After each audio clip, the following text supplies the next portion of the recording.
3 versus Team 7. Team 3 versus Team 7.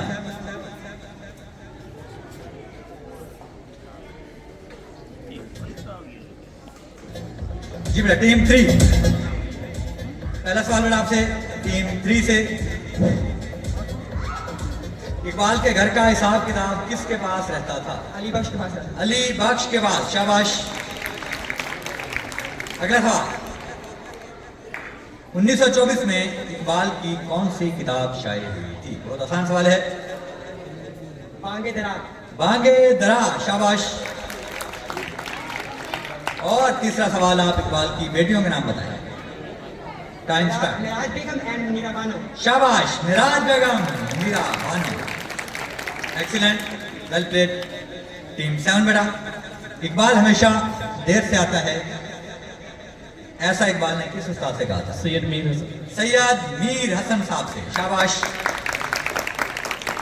मिल्लत के साथ राब्ता उस्तवार रख, शेर मुकम्मल कीजिए। मिल्लत के साथ राब्ता उस्तवार रख। टाइम 5 अब तक 3 हो गए। टाइम अप हो गया बेटा आपका। मिल्लत के साथ राब्ता उस्तवार रख, तरह शजर से उम्मीदें बाहर रख। खैर, अल्लामा मोहम्मद इकबाल की पहली नज़्म किस रिसाले में शाये हुई थी?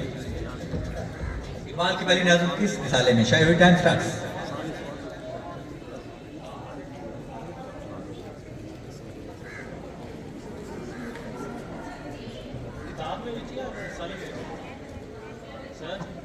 रिसाले का नाम। Time up. सवाल बेटा ध्यान से सुना करें।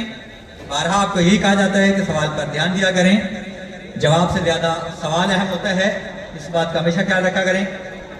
चाहे आपके इम्तिहान हो या किसी की बात सुन रहे हों, तो बात करने वाले की बात आप ध्यान से सुना करें, क्योंकि वो आपके जवाब से ज्यादा अहम होती है। दोनों हो गए? बहुत शुक्रिया बेटा, आप तशरीफ ले जा सकते हैं। The next one will be 6 and 8.